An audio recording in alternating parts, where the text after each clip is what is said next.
Hey VC Jeff, back again. Time for another off-the-cuff, totally unplanned, ill-advised, whatever video. Um, yeah, the stack's getting a little bigger, so I just try to knock it out. I'm trying to keep these under 15 minutes where I can. Anyway, yeah, I got quite a bit for my birthday last month, and I'm guessing I'll get a few for Christmas as well. Got quite the backlog, but I've been kind of in the movie kind of mood, so just jumping right in. Just been watching a little too much TV. Um, so finally got this Sonic Youth Spinhead Sessions, 1986.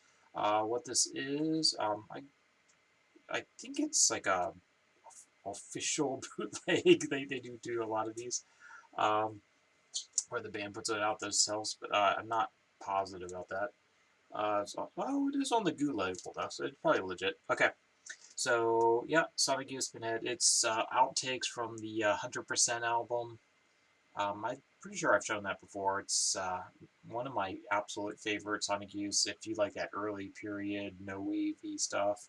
It was the soundtrack to the movie Made in USA. I've watched it once, that's enough. It was an interesting kind of road trip movie. So yeah, so it's them in what I would consider their prime, right before they did J Dream Nation. I think they did this right around Evil.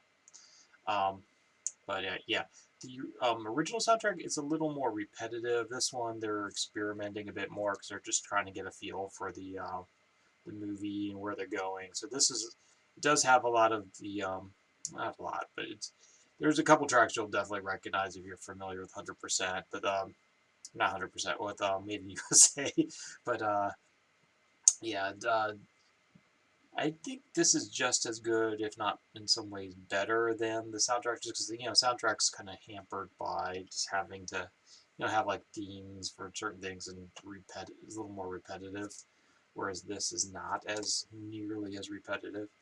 Highly recommend this one. 4.5 stars from me. Definitely worth checking out. If anyone wants the download card, let me know. Got an extra one on that one, I think. Yeah, this one was a birthday one. I was thinking this was the full album. It's not. What this is, it's like 3 tracks that have been remixed by Andrew WK, whatever his freaking name is. Yeah, Andrew WK, party guy. I had that one album. Apparently his later albums are actually better, but we'll see. Um, yeah, so Dictators Go Girl Crazy. So it's got Next Big Thing, Two Tubman, Weekend Remix, which are actually really nice mixes. And then it's got previously unreleased outtakes of Backseat Boogie, The Next Big Thing, and Weekend. And it's on like a red vinyl. This was some like Record Store Day a couple of years ago. You could, well, it does say 2015, so I don't know when it came out, but there's still some floating around, obviously. Pretty good. Not, I'd rather have the full album, but yeah, those are definitely some of the better tracks on there. This was thrift pickup a while back. It's pretty good. So this is Rainer Chicago Symphony playing Bartok. So neoclassical, I guess you'd call it. I don't know. On Dynaflex. It weighs next to nothing, but it's actually a really nice prosing. So this one's quite good if you see it. So it's his original composition, Bartok. Um, so if you're into like the Max Richter and Steve Reich and all that stuff, it's worth picking up his stuff. You can usually get it pretty cheap. I feel like $1 for this or something. Maybe $2. I don't know. But yeah, this is a good one if you see it. Hungarian Sketches. And all of these are bootlegs. But this was a blue vinyl bootleg. Phoenix label. They do a nice job on the packaging, but yeah, it is, with Liz Roselle and Denudis, 90% of their albums or more. I don't know if they ever had an official release. If you ever read about them, the front guy there. God, what's his name? Point blank. But anyway, yeah, he just really not Tani, something Tani. It'll come back to me later. Anyway, yeah, he's really like he really wants like that kind of that raw velvet sound. So he doesn't really want studio recordings. So he purposefully kind of sabotaged the band. So all they would basically put out was live recording bootlegs. So I think the story is something like that. Anyway, so yeah, it's for bootleg. It's kind of clean, but it's really noisy, crackly. Anyway, the music is like noisy anyway. How, so think of Velvets at their most experimental, noisiest with Kale, basically the early Velvets. Um, he refused to use English in his lyrics, and the bass player at one point was one of the dudes that hijacked the Japanese airliner to get to North Korea or whatever. So they became kind of notorious for that, but legitimately a great album. I prefer the French, what's it called, the French demos, or the other one I really like a little bit more is the what's it called? I know the cover. Darker, like heavier than a death in the family. That's what they was great titles. But anyway, Blind Baby His Mother's Eyes, really 4.5 for me anyway. It's a really solid album, but not their best. But yeah, if you like Velvets, you like the really raw. They were drawing a lot from the Velvets. They were drawing a lot from who else was a contemporary they were pulling from? I'm pulling up blank, but anyway, it's that very kind of experimental noise drone psych. But this, yeah, they formed in the late '60s.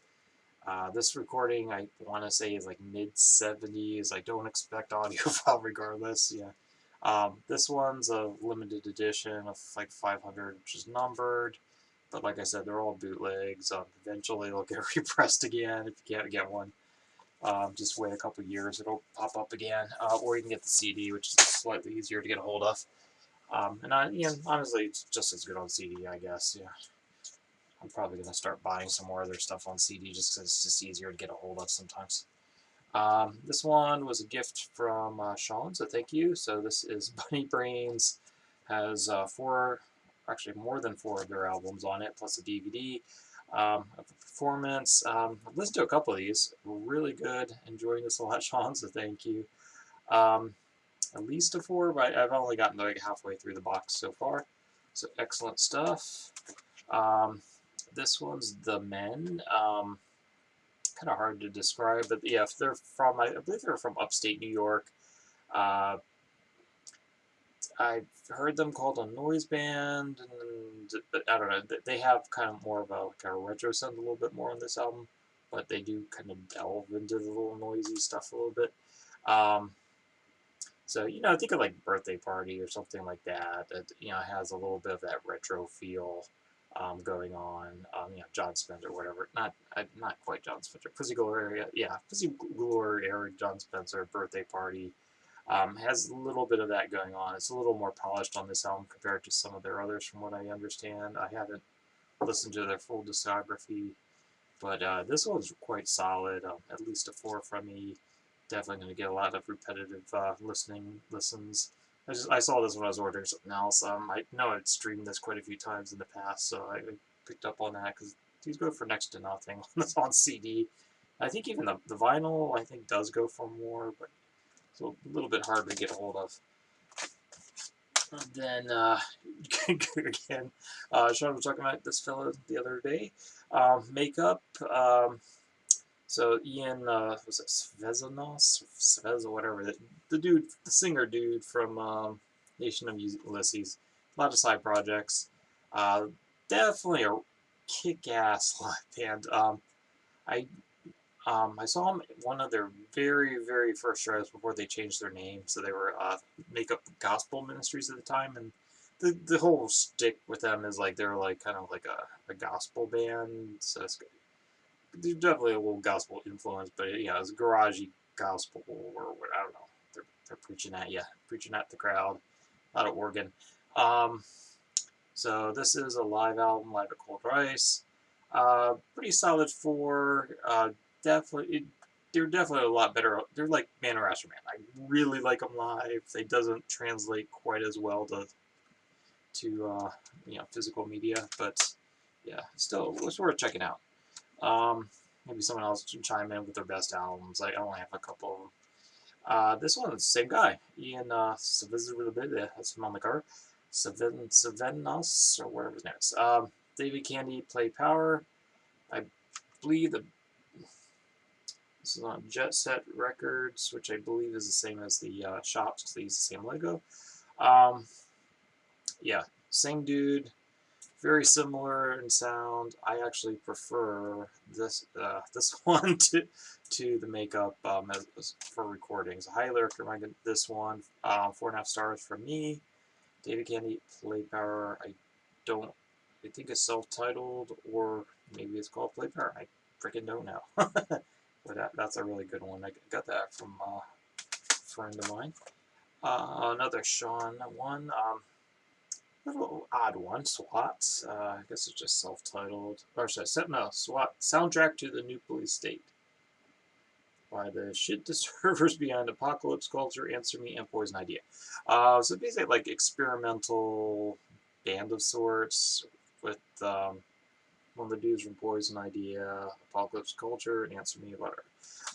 One of the guys like a musical journalist or something. So they're all covering, I think they're all like police movies or related police movies or spy movies or whatever. Yeah, there's some James Bond kind of stuff on here, Thunderball. So they're covering like soundtrack stuff from kind of action flicks and mostly police related.